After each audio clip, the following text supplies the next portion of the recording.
قتادہ نے بیان کیا اور ان سے انس بن مالک رضی اللہ عنہ نے کہ نبی کریم صلی اللہ علیہ وسلم نے اپنی ذرا جو کے بدلے گروی رکھی تھی۔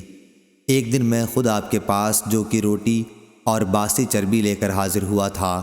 میں نے خود آپ سے سنا تھا، آپ فرما رہے تھے کہ آل محمد صلی اللہ علیہ وسلم پر کوئی صبح اور کوئی شام ایسی نہیں آئی کہ ایک سا سے زیادہ کچھ اور موجود رہا ہو، حالانکہ آپ کے 9 گھر تھے۔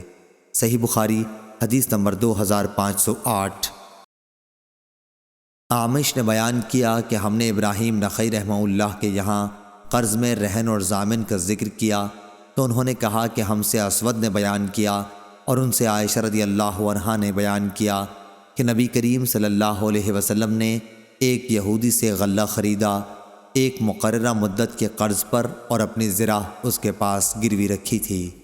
صحیح بخاری حدیث نمبر 2509۔ عمرو بن دینار نے بیان کیا کہ میں نے جابر بن عبداللہ رضی اللہ عنہ سے سنا، وہ کہہ رہے تھے کہ رسول اللہ صلی اللہ علیہ وسلم نے فرمایا، کعب بن اشرف یہودی اسلام کا پکا دشمن کا کام کون تمام کرتا ہے کہ اس نے اللہ اور اس کے رسول صلی اللہ علیہ وسلم کو بہت تکلیف دے رکھی ہے۔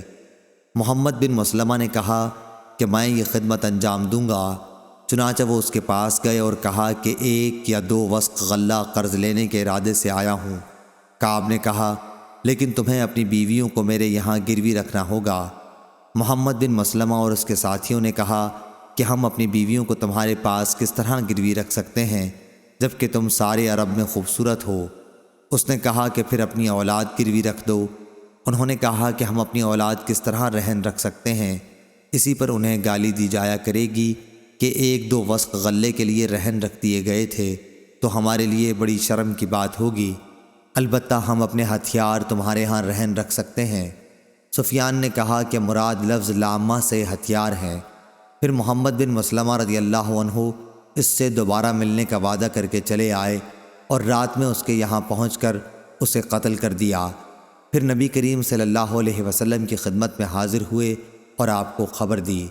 صحیح بخاری حدیث نمبر 2510۔ زکریا بن ابی زائدہ نے بیان کیا، ان سے عامر شعبی نے اور ان سے ابو ہریرہ رضی اللہ عنہ نے کہ نبی کریم صلی اللہ علیہ وسلم نے فرمایا، گروی جانور پر اس کا خرچ نکالنے کے لیے سواری کی جائے، دودھ والا جانور گروی ہو تو اس کا دودھ پیا جائے۔ صحیح بخاری حدیث نمبر 2511۔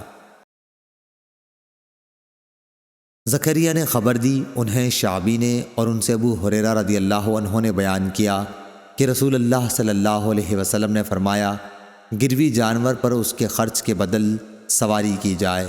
اسی طرح دودھ والے جانور کا جب وہ گروی ہو تو خرچ کے بدل اس کا دودھ پیا جائے، اور جو کوئی سواری کرے یا دودھ پیے وہی اس کا خرچ اٹھائے۔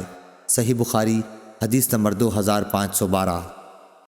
جریر نے بیان کیا، ان سے عامش نے، ان سے ابراہیم نے، ان سے اسود نے اور ان سے عائشہ رضی اللہ عنہا نے بیان کیا کہ رسول اللہ صلی اللہ علیہ وسلم نے کچھ مدت ٹھہرا کر ایک یہودی سے غلہ خریدا اور اپنی ذرا اس کے پاس گروی رکھی۔ صحیح بخاری حدیث نمبر 2513۔